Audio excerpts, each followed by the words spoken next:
Australia and Japan have been close partners for years in trade, technology, and defense. But in the last few weeks, something has changed. At their latest 2+2 ministerial talks in September, the two countries took their relationship to another level, for the first time explicitly outlining a concept of joint deterrence, a purely bilateral design for acting together to uphold the regional status quo. The joint ministerial statement pledged to align military activity, fuse intelligence, and plan coordinated deterrence actions, a level of integration usually reserved for formal alliances. They also agreed to plan so-called flexible deterrent options, pre-planned military and non-military actions used to shape an adversary's behavior during a crisis.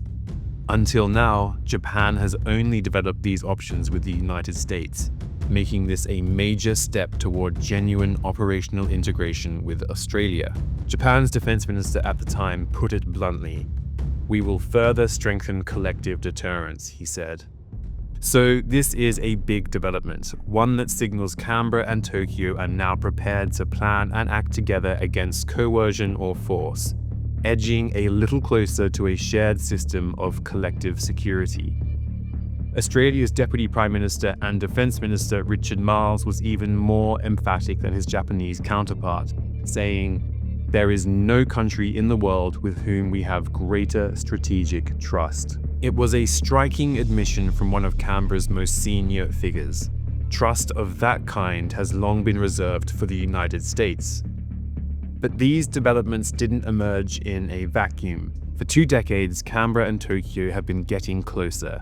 A security cooperation agreement in 2007, an information sharing deal in 2012, and the elevation of the relationship to a special strategic partnership in 2014.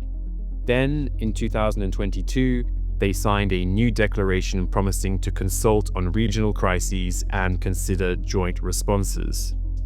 And when Japan inked its first defense treaty since 1960, a reciprocal access agreement with Australia that went live in 2023, allowing their forces to train and operate on each other's soil, the partnership crossed into new territory.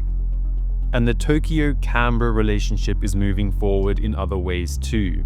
Japan's election of Sanae Takeichi has shaken up the region, and it's good news for Australia. Takeichi is Japan's first female prime minister and one of its most hawkish in recent memory. A protege of the late Shinzo Abe, she comes from the conservative wing of the Liberal Democratic Party and has long argued that Japan must play a larger role in its own defense. Within her first week in office, she announced plans to raise defense spending to 2% of GDP by the spring of 2026, 2 years ahead of schedule.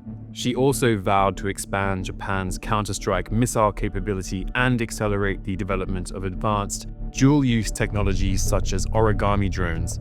Takeichi's intent is unmistakable. She arrived at her first summit with the US President Donald Trump armed with concrete evidence that Japan is ready to take on a more assertive role in deterring emerging threats across the Indo-Pacific. She has called for deeper cooperation with like-minded democracies, including a new security framework with Taiwan, short of a treaty but clearly aimed at deterrence. Beijing has taken notice and doesn't appear to be pleased. It took more than 5 full days for China to send a message of congratulations to Takeichi for her electoral victory.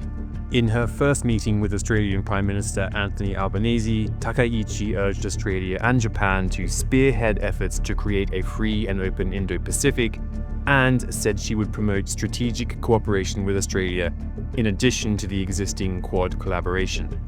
That message found a ready audience in the land down under.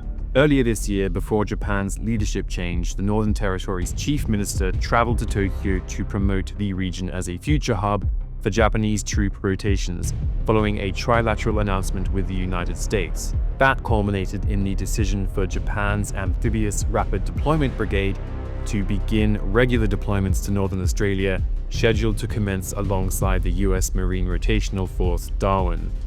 Australia's Special Envoy for Defence called the proposal a geostrategic imperative. Together, These developments reveal a shift in tempo and intent. Under Takaichi's leadership and with Australia's active support, Japan's defense normalization is accelerating. Yet the political and military alignment between Australia and Japan now has an industrial foundation to match. At the center of it is the Mogami-Class frigate, Japan's first export of a fully fledged warship platform. The decision to build most of these ships at the Henderson Defense Precinct marks a historic step in Japan's defense industrial policy, reflecting a level of trust and interoperability once limited to its alliance with the United States. The deal will link Japan's advanced shipbuilding technology with Australia's expanding but embryonic naval industry, strengthening both nations' maritime deterrence capabilities. Meanwhile, beneath the surface, cooperation is extending to subsea technology and infrastructure, a critical frontier in modern deterrence. Joint projects in undersea surveillance, cable security, and autonomous underwater systems are designed to enhance maritime domain awareness across the Indo-Pacific, ensuring both nations can track activity in contested waters from the South China Sea to the Pacific approaches. And if that wasn't enough, collaboration is moving into orbit. In October 2025, Japan's IHI Group and Australia's Innovor Technologies signed a joint research agreement to develop small satellites for maritime surveillance and intelligence gathering. The project will form part of Japan's new optical and radar satellite constellation, a 280 billion yen initiative providing real-time coverage around Japan's periphery. These satellites will underpin Japan's long-range strike, missile defense, and hypersonic programs, while potentially giving both partners greater situational awareness across the region. Together, these initiatives in shipbuilding, subsea systems, and space mark the next phase of the Australia-Japan partnership. And that integration now extends to critical minerals. Japan's Sojitz has begun importing heavy rare earths from Australia's Lynas, the first shipments of their kind produced from Australian ore and refined in Malaysia. The move is designed to strengthen supply chains for electric vehicles, renewable energy, and advanced defense technologies, reducing dependence on China and securing key materials essential to both countries' high-tech industries and military systems. Yet, for all its progress, the Australia-Japan partnership still has boundaries and risks.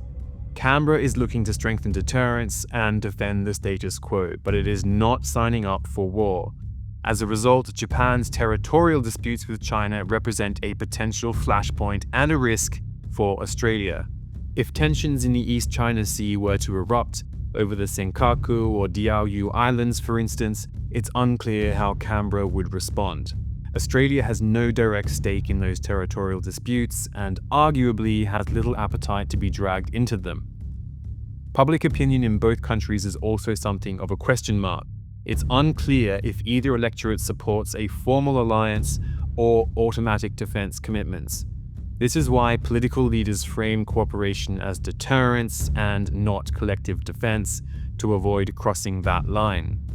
Meanwhile, this is all playing out against a backdrop of a changing Indo-Pacific security architecture.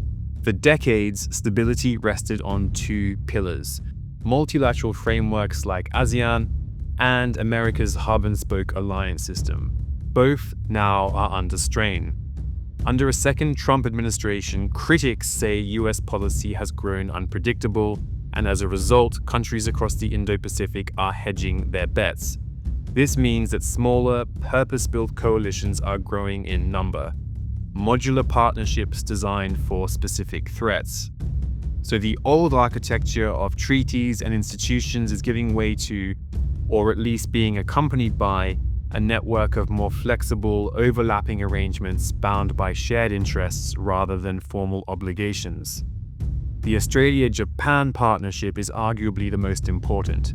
It's the prototype for a new kind of security cooperation, one that is bilateral in form but regional in consequence. Neither Canberra nor Tokyo calls it an alliance, but through joint deterrence, industrial integration, intelligence sharing, and a growing web of political trust, they are building something that functions like one.